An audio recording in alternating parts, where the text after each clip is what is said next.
Hi, my name is Santana. I'm an independent filmmaker, photographer, and an emerging abstract painter. Artist Danny Simmons of Rush Arts Philly asked me to put together this short video to talk about my journey as an artist, my process, how it has evolved from filmmaking and photography, and the effects of the pandemic. So, here it is.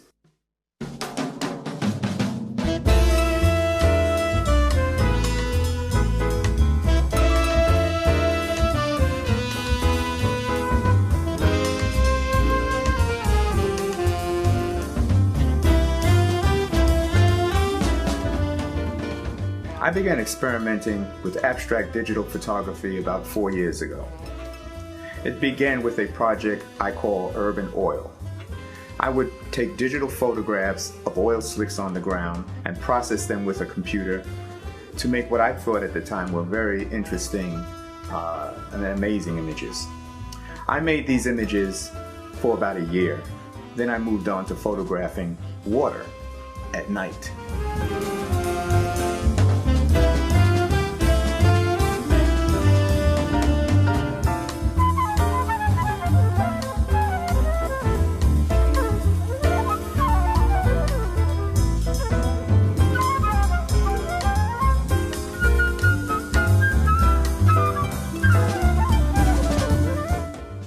Using the camera's shutter and reflected light, some very interesting images would emerge.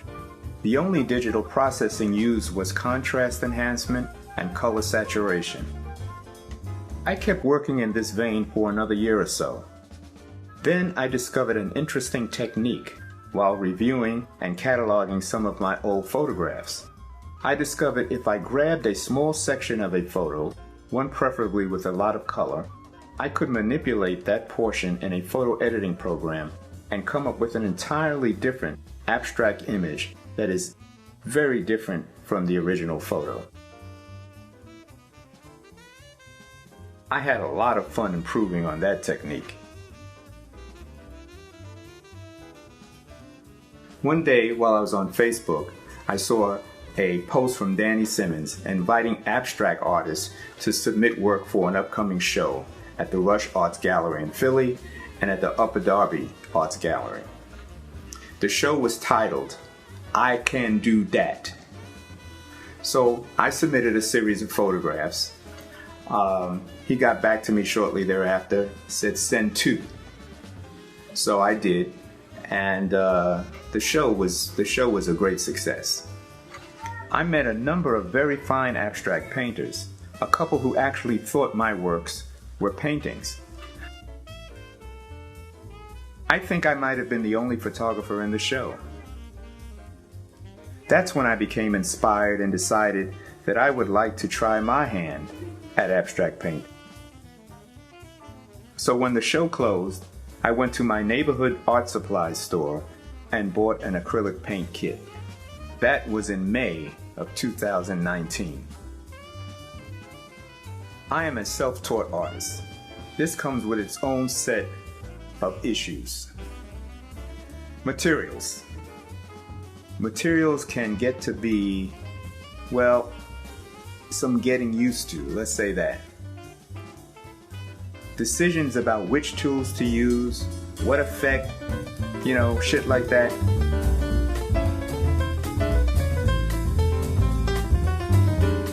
Then there are different kinds of paints, surfaces, mediums, etc.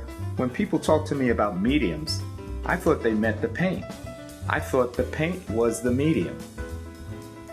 There's a quote by Winston Churchill in reference to World War II, I think, where he says, when you're going through hell, just keep going.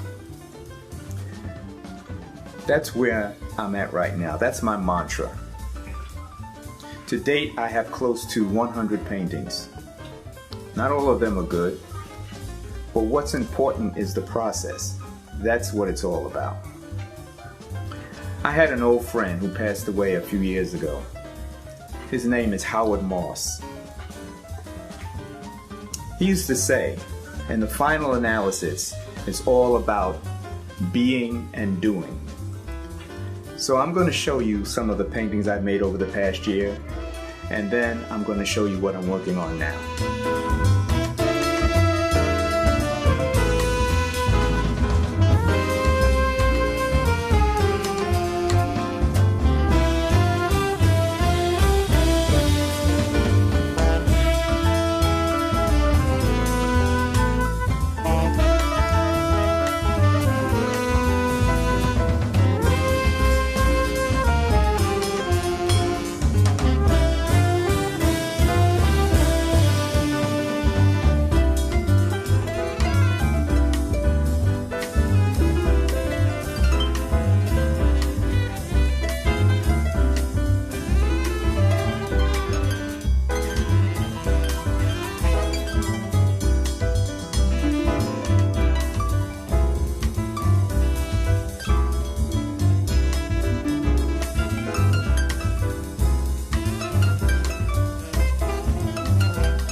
I became a professional filmmaker in 1975, meaning I actually was paid for the work that I did.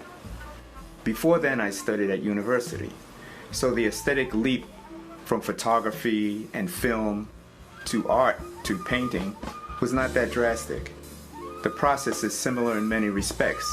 There's a concept, an idea, a story, a plan to execute the idea, assembling the materials, etc. Filmmaking traditionally tends to be collaborative. It often requires many heads and hands to produce a film. Painting, on the other hand, may also need to be collaborative depending on the scale of the work. For instance, in the case of murals and other large-scale work. But for me, right now, it's something I can do alone. Makes the logistics a lot less cumbersome. Another similarity, one I can relate to, but took me a while to understand, is editing. In the beginning, I was so afraid to make mistakes until I learned through watching instructional video that you can actually edit a painting. You can create layers and then paint over those layers and continue. Now, I've been editing film and tape for a number of years and understand that process, but paintings? And that knowledge was very freeing in my process. The only thing is you can't save a layer unless you take a picture.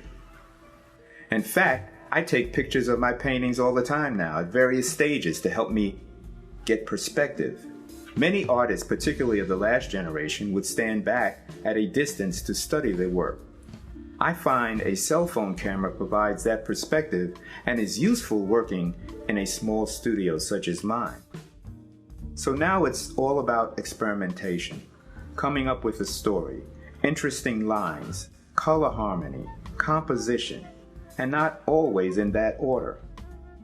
It's a solitary process in which I recently discovered a kind of opening up, particularly while in this COVID quarantine.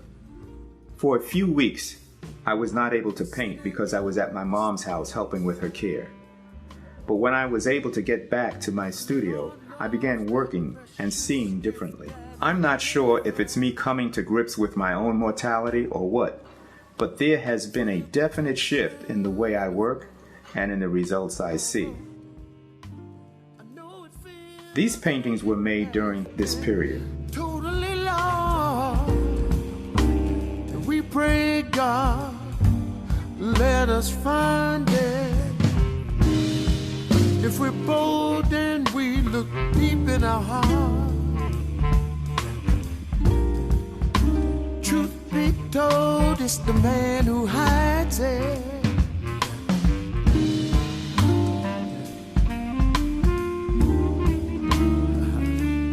We need truth. We need truth and justice. We need truth. We need truth and justice.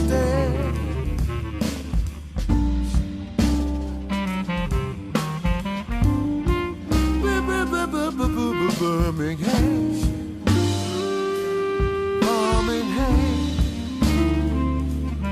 Birmingham.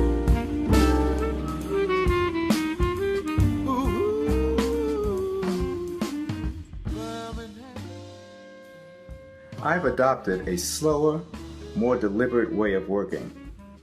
Because I'm self-taught, I looked at a lot of instructional videos that tended to be speeded up. So I speeded up. I would complete most of my early paintings within 3 or 4 hours. I no longer do that. I've learned that abstract artists need time. The work needs time to communicate with the artist. It's a conversation that takes place where the work signals where it wants to go next.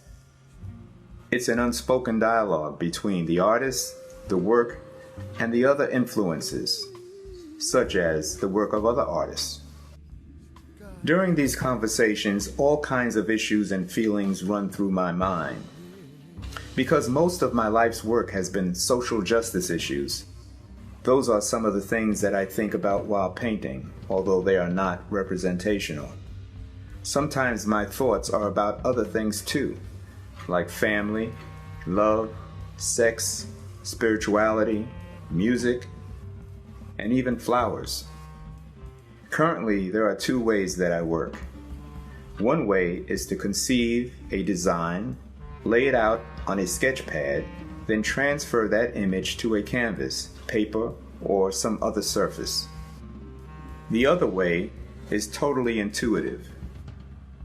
I may make a few marks, leave it for a while, come back after thinking about what I've done, make a few more marks, then let the paintings tell me where it wants to go. With this method, I have no idea how the painting will turn out. Can't say I like one way over the other.